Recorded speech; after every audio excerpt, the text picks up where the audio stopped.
Why wait to see if you'll get something you like this Valentine's Day when you can go to BlueNile.com and find something you'll love? Whether you're looking to treat yourself to a little winter sparkle or show a galentine how much you appreciate them, Blue Nile offers a wide selection of high-quality designs, expert guidance, and free 30-day returns for the ultimate peace of mind. You can even design your own jewelry. Right now, save up to 50% at BlueNile.com. That's BlueNile.com.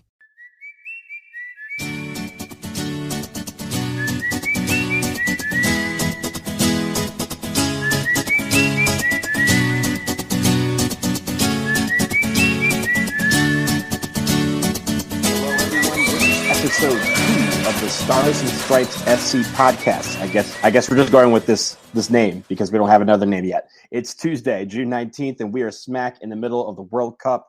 We're going to discuss all that and some controversy surrounding one of the all-time great men's national team players. First off, I'm Donald. I got my friend Stephanie here. Stephanie, what's going on? Not a lot, man. I mean, there's the World Cup going on, but other than that, That's pretty much dominated everyone's time, probably.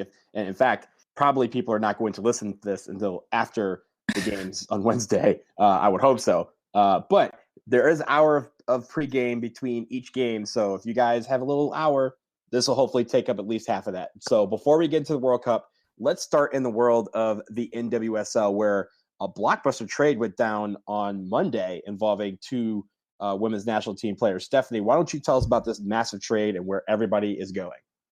all right, this was wild. I've known it was kind of in the works for a couple days, but the league has taken its time announcing it because there's been a lot of moving parts. So first off, Christen Press is returning from Sweden to the United States. I think that was kind of in the cards. Jill Ellis gave this interview where she kind of hinted she doesn't really rate the Swedish Women's Pro League. And Christen Press also gave an interview to me, coincidentally, for The Athletic, where she kind of talked about how, yeah, the league is stable, but it doesn't really compete with France and Germany. They don't really have the same kind of money to pour into bringing, flashy internationals. Press's own team, Göteborg, I think the coach gave an interview where he straight up said, it's nice having her around, but she's expensive as hell. So what happened was Utah bought out the rest of her contract. So that team gets a nice little cash payout from Deloy Hansen. Christen Press is going to Utah, but her rights were initially with Houston. Houston traded the rights to Chicago. Chicago then traded the rights to Utah in this little bing, bang, boom move. And then a bunch of other stuff moved back. So now Press is going to Utah. Sofia Huerta is going from Chicago to Houston. And then 1 million draft picks are going from Utah to Chicago, plus another one from Houston to Chicago. And then some other NWSL players are moving the mix. For our purposes, the national team players who are moving around, Huerta and Press, it was wild the contortions that the league had to go through in order to get Press to Utah. And kind of, I think people are saying, Utah might have been one of the places she wanted to go. She's not going back to Chicago. She didn't want to play for Houston. She made it perfectly clear. So I think kind of the big name MLS affiliated clubs that were left, that's Orlando, Utah, Portland. Orlando doesn't need her. Portland doesn't need her. Utah. Yeah, and it's interesting to me because at least from, I watch the NWSL, but obviously I'm not deep in the streets like you are.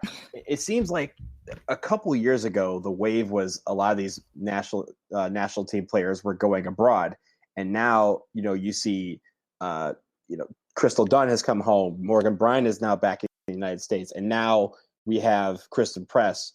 Are there any other ones coming back? Is this like the new wave, or is this just something where this is about showing stability in a league that kind of has had a little bit of instability over the last few months? I think this is a lot of factors coming together. The Press thing is primarily U.S. Soccer has made it super clear over the past 5-6 years they want national teamers to play in the league. They want them in the United States to be evaluated by Jill Ellis. I think Jill and her coaching staff said in an interview, I can't remember where, they watch NWSL feeds to see how the national teamers are doing and to, kind of scout around the league. it's a little troubling knowing that they're relying on the same shitty Go 90 that the rest of us are to scout players. But it kind of emphasized how much U.S. soccer wants all Americans in this league. And I think it's fair to say, yeah, Sweden is not as competitive as NWSL. So it's kind of like the U.S. soccer fist and the NWSL glove. You know what I'm saying? They're pulling the strings. The only other player abroad, really, who I can think of who might be coming home soon is Heather O'Reilly. She retired from the national team, but she just announced, her time's over with Arsenal. We'll see where she lands. I think she would prefer North Carolina. Last I heard, maybe she had a home there or something, and she has strong ties. And Carrie, she's a Tar Heel. We'll see. Yeah, well, I know she's in depth with that community. She still has a home in Chapel Hill. I think she owns a bar in Chapel Hill, actually, that just opened last year. So I would probably, if she's coming home, the safe bet is that she's going to play, that she would want to play there. But obviously, it all depends on how the league shapes up and how they organize this to make it happen. That remains to be seen. But I think in the end, is weird. They're kind of in a flux situation where we want our players to have the best. We want our players to be at their best because we have a World Cup coming up next summer, and we have qualifying this fall. So we want to have everybody playing on teams, and they're playing at their best against the best competition. Right now, that's here. But I think in the end, it's weird. I don't know. It's the wave of people going abroad was a point. It seemed like they were making a point that, hey, we don't have to stay in this league to get top quality competition or play against top level competition. And now it's still about, there's still a sense of you want your best players to be here. You want your stars to be here to kind of, highlight the league. And you want, especially over the summer when the league is going up against the World Cup for a lot of it with games. You want to have, the ability to see Alex Morgan. You want to see Carly Lloyd. You want to see Megan Rapinoe.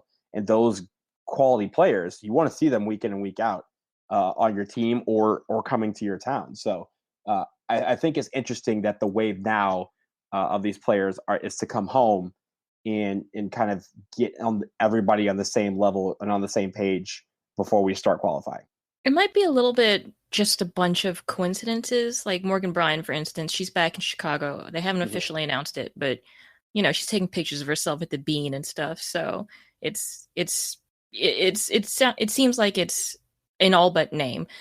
But when she went abroad, she signed a 2.5-year contract, and we're only half a year into it, and it's because she couldn't seem to get healthy. And I think U.S. Soccer maybe tugged another string that was like, all right, you had your chance. You went after the, Champions League and the fancy French paycheck, but you're not getting better there. You haven't gotten any minutes. So you need to come home and get right. Not that she particularly stayed healthy with the Houston Dash before, but maybe now that she's in Chicago, it'll be different. Yeah, I think maybe new surroundings, new, fresh start. And, honestly, even though she didn't play a lot at Lyon, it might have been a situation where she understood that everyone goes through tough times, and with her injury, she has had a bit of a rough stretch, especially with her form. So maybe this is the catalyst for her getting back healthy 100%. Because really, that's I think what you and I and everyone else want is for all these guys to be healthy, so that when qualifying comes around, we have a full string squad that's going to just destroy everybody. You don't want to have to worry about that.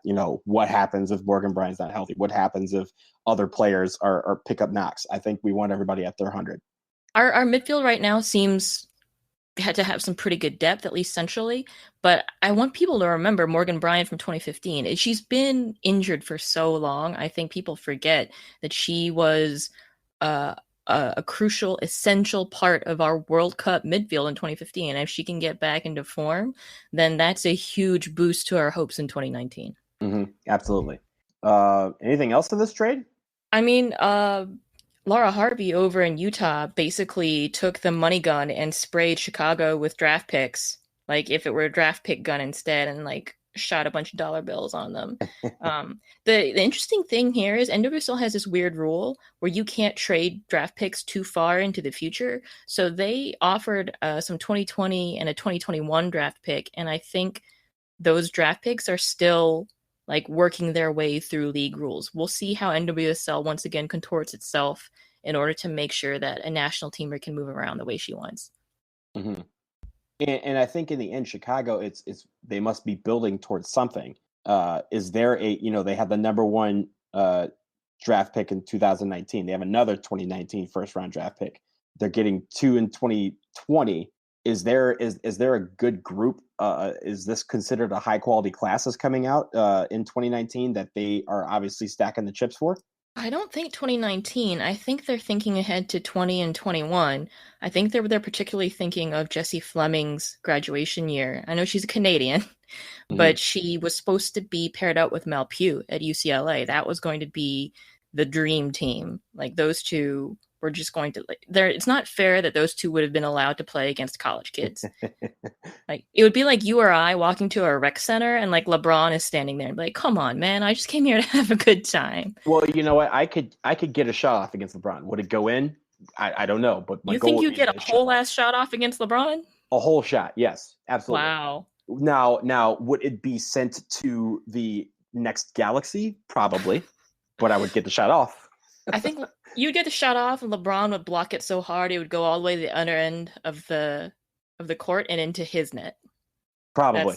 That's what would happen. So yeah, it's more than I would do. I don't think I would manage to like dribble more than 3 times. He'd steal it, dunk, and I'd be like, "That's great. LeBron James dunked on me. I can die."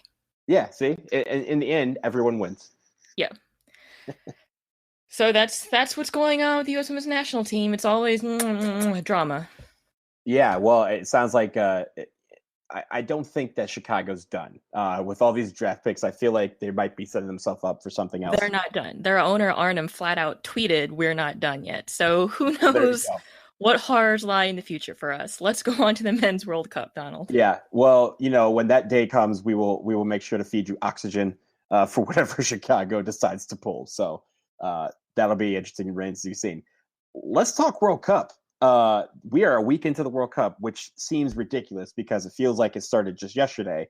But it has been a whirlwind of games. And honestly, if you were sitting out there and you were like, I'm not watching this World Cup, the United States isn't in it. My second, third, fourth removed, grandmother's heritage team is not in it.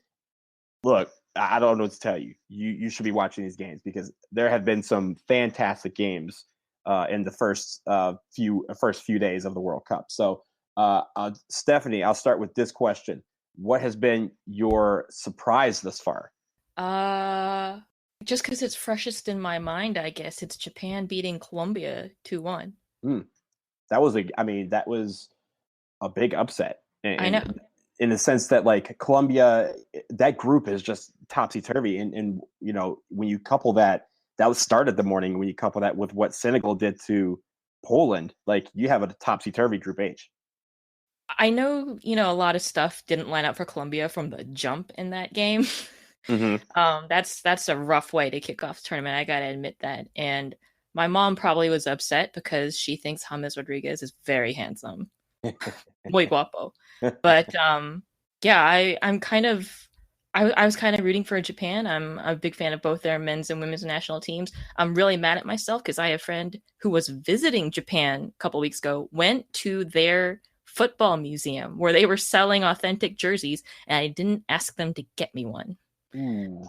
I know. Well, at least they're readily available. It's not like that's true. Another country where you have to basically go to the country to get it. At least you can find them here. Maybe like an Adidas store. Yeah, it's not some obscure jersey like a women's club. But yeah, that was the big one for me. What was the surprise for you out of the many surprises? There's been a lot of surprises, but honestly, like you have to start with how Russia's playing. Like Jesus. They 5-0 against Saudi Arabia, and you're like, okay, it's Saudi Arabia. But to come back, and here's the thing, this afternoon's game against Egypt, where Mo Salah's back in the lineup and everybody's like, well, that's the end of Russia. Russia had their fun, and now Egypt's going to spank the floor with them, and that's it. A 3-1 victory, and they were very convincing in the second half with it, too. It was only a Mo Salah penalty that gave Egypt its only goal, and Egypt basically has to hope that Uruguay loses tomorrow, because if they don't, they're most likely out. Or at least let me rephrase. They will be out if Uruguay gets any result tomorrow. So that is a massive surprise to me in the sense that people thought Russia was okay, but they didn't think they were going to do damage and score a lot of goals. They've scored 8 goals so far, and that is a whole hell of a lot. So that's my biggest surprise. Obviously, there's a lot of other ones, but that's the one that's freshest on my mind because you expect the host nation to do well, but you don't expect them to come out guns blazing like they have. I think that a common criticism that you and I both saw during the course of this game, though, is that Russia was playing pretty well, and Egypt was playing like they had 10 guys in Mo Salah. Like, it was, 10 pretty good dudes and Salah, and versus Russia, it's just not going to cut it. And then Russia had that wild, they scored 2 goals in 2-3 minutes? Yeah. And here's the thing about Egypt. Like, Egypt's offense today was, I don't know if you've seen the Fresh Prince episode where they're playing basketball and Will starts to play basketball. They have the give the ball to Will offense. That was Egypt. It was get the ball to Mo Salah and hope that Mo Salah can score. And obviously Mo Salah was still feeling the effects from his shoulder injury. He obviously is not he's not as sharp as he normally is, that he's shown all year long for Liverpool. But I think that was probably their downfall, is that Egypt rode him to the World Cup. So now that he's back, that was a big boost. But they didn't play as a team. They basically said, get the ball to Mo Salah and see if he can score. And Mo Salah wasn't sharp enough. And not his fault. I mean, he just came back from injury. So you could expect for him to have a little rust, and that showed. But getting the ball to him was very much a chore. And when they, especially that 2-minute sequence for Russia, it was really just, hey, we're going to try and panic and get the ball up towards Mo Salah. Oops, we turned the ball over. Oops, there's a goal. Yeah, that's, I feel pretty bad for him. And, Egyptian fans, I feel bad for them too. But for him especially, I mean, so many hopes and dreams are riding. I can't imagine the kind of pressure that rides on like a generational player like that. Mm-hmm. I can barely handle like average ass, regular day-to-day pressure. Yeah, absolutely. And that is the weight of an entire country and 28 years of drought. That's a lot of pressure for one man to handle. Hey, let me ask you this one. What was the best moment that you've seen so far in the World Cup? And it doesn't have to be on the field. Mm-hmm. The best moment that I've seen so far, once again, it's fresh in my mind, but SB Nation dropped an article about Japan's frog mascot. That was pretty charming. Although the best moment might have been, so I was texting my mom. This was Sunday. So this is some Group F and Group E games. Germany, Mexico, Brazil, Switzerland. First of all, she called Germany, Mexico. My mom is crazy. She didn't. So can you ask her what the lottery numbers are? We can both be rich. We can split I need to have her fill out a bracket is what I need. But something. So, I was texting her. She's like, oh, are you watching the World Cup? And I was like, yeah, obviously. And she's like, she didn't exactly call that Mexico would beat Germany or the scoreline, but she's like, I thought they were going to do well. And I was like, no, you didn't, but maybe she did. Mm-hmm. And then she asked me, who do you think's going to win? Brazil, Switzerland. I say, Brazil, right? And she goes, are they going to really, though? Will they? And I was like, what do you know? Like, do you know when I'm going to die too? Do you look at people and you just get a feeling? I don't understand. I should have asked her, honestly, for all of today's games as well. Your mom might be a Ouija board. She might just know everything. You might just have to ask the right question and she can give you an answer. Here's what I think happens. So my mom watches a lot of sports. She just leaves it on 24/7 on her TV. So if you ask her to rattle off random NFL stats, she will. If you ask her to, she loves NFL, NBA, and she watches a little soccer. She doesn't mess with baseball or hockey. But she like absorbs all this information by osmosis, and then her computer mind like runs the simulation like 538 and then spits out the probabilities. Mm-hmm. So no, that's ridiculous. Yeah. I don't think I had that. I don't think anybody has that really. But your mom might be the Nostradamus of this tournament. I will tell you the coolest thing I've seen so far. I mentioned that it doesn't have to be on the field, and mine is not. It was, I don't know if you saw this on Twitter. I think I retweeted it when it first happened. It was a video of the second day of the World Cup. And one of the fan zones in Moscow, Egypt was playing Uruguay. It was Egypt's first game since 1990 in the World Cup. And there was a guy in a wheelchair who was Egyptian, and he was being held up in the air by Mexican fans and Colombian fans so that he can watch his team play for the first time ever in life. And I think that embodies everything that this World Cup is about. You hear about the stories on the field, but the friendships you make off the field and just the lengths that people will go to see their team play, that was special. I think that was probably the coolest thing I've seen so far. I knew you were going to say that, you big sap. I know. I mean, it's cool. Like it really hits you when you're just like, they were talking about Panama yesterday. Panama has never made the World Cup. So when they did the national anthem, like all the players are crying. Like there's people in the stands singing the national anthem as loud as they possibly can and crying, and showing people in Panama City just, in tears because they are seeing something for the first time ever. That sort of thing is why, this is why the World Cup is so special. You don't get that in a lot of tournaments. You don't get that kind of patriotism. You don't get those moments. And really that's what moves you for the World Cup. Yeah, you're right. I mean, I'm not I'm going to sit here and pretend like I didn't get choked up when I saw that picture and then have to take a little moment. It's pretty good. Yeah.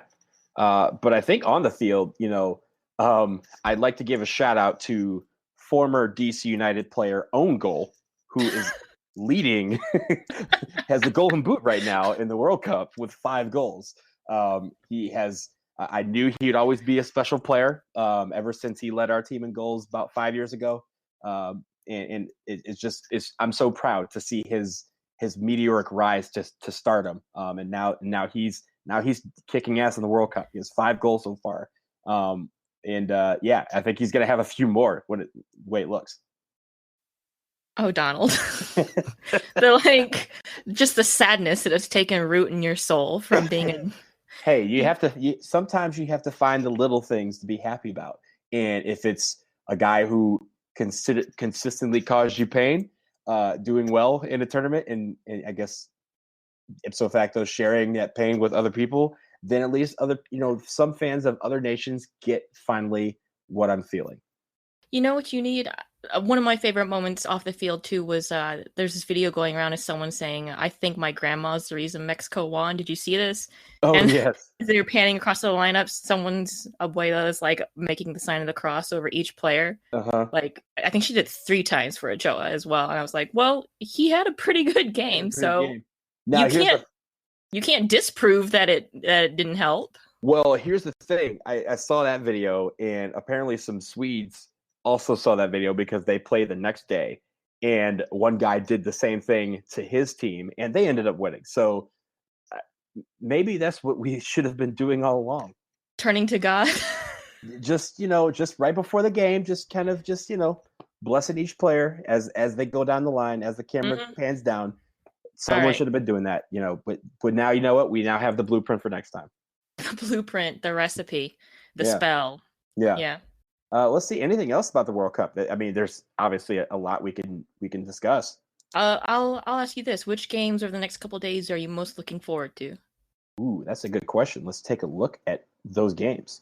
I think the Group B matchups are going to be, at least tomorrow, are going to be pretty interesting. Portugal, Morocco. Then you have Iran, Spain, because that group really is kind of close. You have Portugal and Spain, who are the clear favorites, but they played them, and that was probably the game of the first round so far. Was their 3-3 draw. So I'm looking to see whether Iran, Spain. That's probably the best of the matchups tomorrow. Uruguay, Saudi Arabia it'll probably be an absolute bloodbath. I feel sorry for them, but I think that's going to be an interesting one. And honestly, Thursday, I think, might be the second best matchup of the first round. We have France and Peru. France won. Peru, they played really well. And I think the matchup of the styles of play that they have will make that a pretty entertaining game. I think I'm looking at Nigeria, Iceland. That's Friday. Mm-hmm. I'm just kind of interested in that from a pure entertainment level. And then obviously I'm like concerned about the motherland. So Korea, Mexico, Saturday. I Oh, think I go think Korea. Mexico's gonna win, but maybe I should call up my mom and be like, first of all, give me your prediction, and second, when the lineup is happening, I need Bless you to all. get your Bible out. Bless all of them. Yeah. Yeah, I'll do the same thanks, because Donald. I because of appreciate it. because of Mexico. Yeah, And we can't have that. We can't have them feeling any better than they already do. So, I mean, if uh, we want to talk about Mexico, that's the perfect lead-in to our next topic. yeah. Well, you know what? Why don't we just shift to that because over the weekend, some controversy came up, and it wasn't. It was really centered around Mexico, but it came from an all-time great for the U.S. men's national team, Landon Donovan, who came out and professed his love and support for the Mexico team in the World Cup.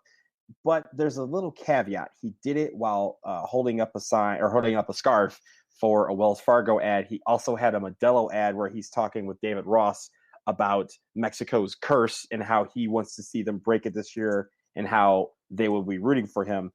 Obviously, this sparked a lot of controversy. A lot of other legends of the U.S. game spoke out against Landon Donovan, and Landon Donovan clapped back at a couple of them, including Carlos Bocanegra, in a way that made everybody just lose their minds. But it leads into we're going to kind of combine our last two segments. It kind of leads into this question of why being a fan is turning out to be a contest and who's the better fan, what kind of fandom works. I think a lot of people were upset at Donovan, not because he's saying I'm supporting Mexico, which some people are mad at that, full stop. But some people okay, that would make sense because he grew up in Southern California, he grew up around Mexican fans, and it makes, and he plays in Mexico or played in Mexico until this came out. Yeah. So that sort of thing helps. But when you're doing it for a check, when you're kind of selling your loyalty to your team for a check for the World Cup, that's when people kind of got excited. And then there's just the simple fact that this is a rivalry. This is the rivalry in CONCACAF. This is this people were equating it to, if you're a Yankees fan, would you ever root for the Red Sox? The answer is probably hell no. I'm a Duke fan. Would I ever root for UNC? Nah, not your wildest days. So this is kind of on that level, and so there's a lot to really unpick. But I think that is the main crux of it. Is Landon sold everybody out for a check, and really it got down to the simple fact of, do you support your rival in the World Cup? I have a lot of thoughts. I'm going to start with you. Go ahead. I think the distaste came from two primary sources. One, the sellout. I don't think he was pronouncing his big support for Mexico, because it looked like he was pronouncing his big support for Wells Fargo to sign that check with that super clean, honest Wells Fargo money. Right. And second of all, it was the attempt for him that he made to clap back on Carlos Bocanegra, because he was like, your father's of Mexican descent. Look around our country. Are you happy with how we're treating Mexicans? Open your mind. It's like, are you lecturing a guy who you just acknowledge has a Mexican father, like on how to feel about Mexico, right, and how our country is treating Mexicans? I'm pretty sure he has his own opinions on that, dude, and he doesn't need your white opinion. Right. So it was super condescending, and it was disingenuous as hell, because I don't think any of us thought for a second Landon Donovan was doing this out of a genuine desire to show love for Mexico and spit in the face of our government's current treatment of Mexican people. Mm-hmm. And you know what? I think, honestly, it came at a weird time, right? Like, politically, there's so much going on with regards to the separation of families at the border. That is a big issue, hot topic issue right now. And when you throw this into the thing, then people started getting into the weeds of, oh, well, if you're not supporting Mexico during the World Cup, then you just don't like Mexicans. And then people would have to be like, no, that's not it. That we are not talking about the political aspect here. We're not even talking about the culture or the people, of which most people would probably say they love. Like, I love going to Mexico. I have a great time there. But when it comes to the actual physical game, the team is a team that we have all, bred ourselves to hate. And under a lot of people under no circumstances would they cheer for that team. Now it's difficult because team in this case represents a country. And it's not like, when I say, I hate the Red Sox, that the Red Sox are a culture of people. It's just a team with fans. And so people are looking at it that way, and then people then take it to the level of this represents more than just a team with fans, that it's a country.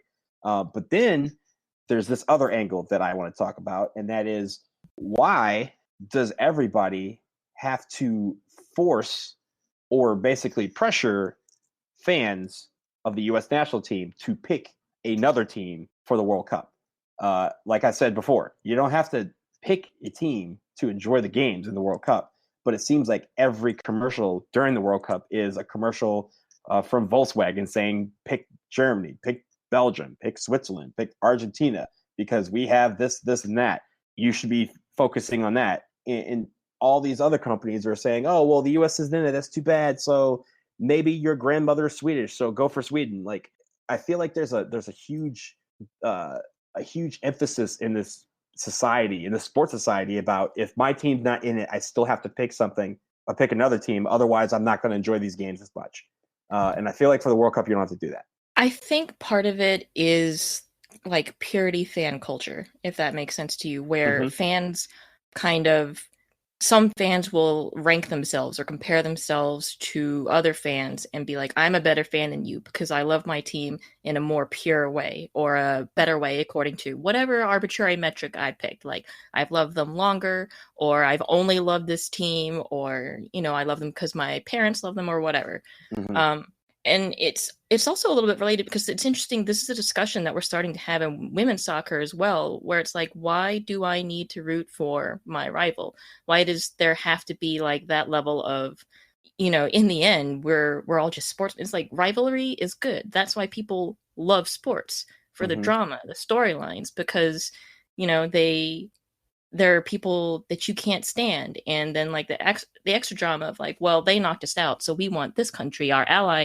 It's like a telenovela almost, in the level of drama.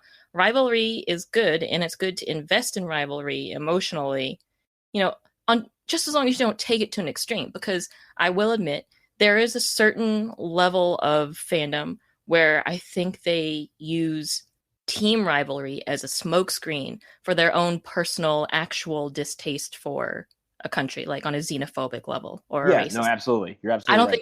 I don't think it's a big segment. I think there's some people who do that, and I generally think, there's good pushback in soccer, at least that I've seen in my community in U.S. soccer, against trying to keep that out, to keep it from taking root. Obviously, we see nationalism kind of can create problems when it's focused through a soccer lens. You've got hooliganism, you've got, skinheads. I don't want to say skinheads, because apparently that can be a separate culture from like actual racists. But, you've got like neo-Nazis and stuff over in European teams, probably for some American teams too, who are using it all as an excuse for them to go, yeah, I hate this country, and be able to say it openly. So, yeah, I think we do have to be a little bit careful of that. But I agree with you generally. Like, just because you want to root against Mexico doesn't mean you're against Mexico, the country and the people. I think sports rivalry is healthy. And, as long as you cultivate it in a healthy way, it's good for the sport, like at multiple levels. Yeah, absolutely. And it's funny. One guy asked me, he was like, oh, why aren't you rooting for Mexico? And I go, I would never root for my rival. He's like, but this Mexico, like, it's not, they're not rival to us. Like, they're like, because obviously they don't get the game. And I was like, okay, like, and I knew he was a Boston Celtics fan. I was like, would you ever root for the Lakers in anything? He goes, no, hell no. I'm like, that's exactly what this is. This is the Lakers and the Celtics. You're a fan of the Celtics, and the Celtics aren't in it, and you're asking me to root for the Lakers. And he's like, oh, now I understand. And so when you almost have to break it down in those terms, but even still, like, across every sport that we've ever had, like whenever it's the NBA finals or the World Series or the Stanley Cup, finals, whatever it is, the Super Bowl, everyone feels like they have to latch onto a team. And So for them, when it translates to the World Cup, it's just the same thing. They're like, oh well, I'll just root for Switzerland because they have my grandmother's from Switzerland, or I'll root for France because I like the color blue. And really, it doesn't have to be that way. But at the end of the day, I feel like, and it may just be because the U.S. isn't in it, I feel like there has been an overemphasis this time around on picking a team. Like, we don't get this for the Euros, but for the World Cup, we've gotten every single commercial is about picking a team that's not the United States. And, honestly, I just, I almost want to mute those things so I can just get back to watching the games. Yeah, it feels a little anxious, the way people are badgering Americans, like, you got to pick a team, you got to pick a team. It's like, well, what if I don't? Anarchy? I don't know. Maybe I just enjoy drama. Yeah, sometimes people want to root for, like, a lot of people are rooting for chaos. Like, they're like, I want every team to lose so everyone can feel our pain. Like, some people don't want to see others happy. Like, I get it. And honestly, there are some people who pick a team for valid reasons, and that I completely understand. Whether you're married into it, or your family history. I don't know what my family history is. My family history is, I did a blood test 5 years ago, and it said that I'm from West Africa. You're like, okay, that's narrowing it down. West Africa is bigger than the United States. So, I mean, I don't know where I'm from. So there's no, like, I have a Nigeria jersey, but people are like, oh man, like, your boy's Nigeria. I was like, no, they're not my boys. This is my jersey. But at the same time, again, once you see somebody and you want to label them, and really for this World Cup, there's a lot of fans out there that just don't want to be labeled. They just want to watch the games for once and just take it all in. But like with all these commercials, we better damn qualify next time, because I don't want to have to go through this again. Well, one way or another, we'll probably at least be in the 2026 one. So yes, we have that to look forward to. Only 8 more years to wait, assuming the world exists in 8 years. I think it'll exist in some form. Now, we may be playing on the moon. We do own the moon. I feel like we can add that as a venue. The VAR may not work as well up there, but things we can figure out. Yeah, I'm sure the Space Force will do a great job of preparing the moon for the 2026 World Cup. The field service will be immaculate. I for one welcome our lunar overlords. Let's see. Is there anything else to talk about the World Cup? I think we covered a lot. I think the takeaway here is, like, there's no really wrong way to be a fan, as long as you're enjoying the game and you're letting other people around you enjoy the game their own way as well. Like, just have fun, enjoy it. Life is meant to be enjoyed, and the world might be going crazy. Sports is a retreat from that. I mean, yes, sometimes it's politicized. We just went on a little rant about the political connotations of one aspect of it. But at the same time, it should be a way for you to be able to experience the world. And the World Cup is a way to experience the greater world around you and maybe connect to cultures and people that you don't get exposed to in your normal life. So enjoy it. And don't worry about, policing other people's experiences or fretting over having to pick a team. You know what?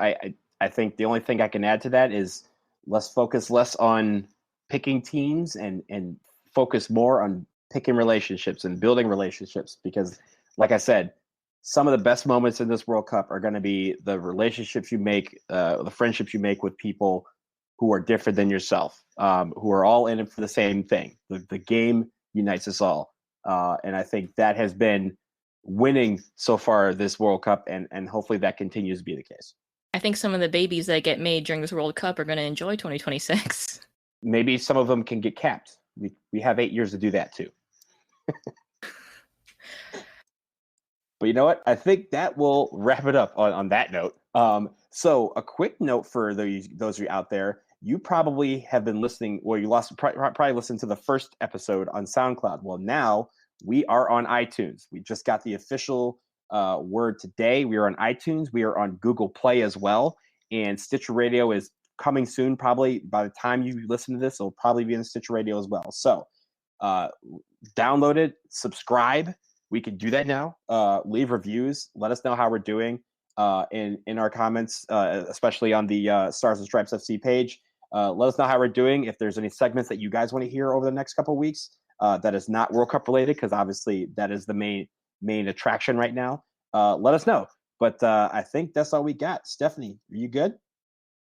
I mean, in the greater sense, it's a struggle, but yeah, for the podcast purposes, I'm good. All right, that sounds good to me. We'll do better next week, guys. For now, for Stephanie, I'm Donald. This is the Stars and Stripes FC podcast, episode 2. We're out.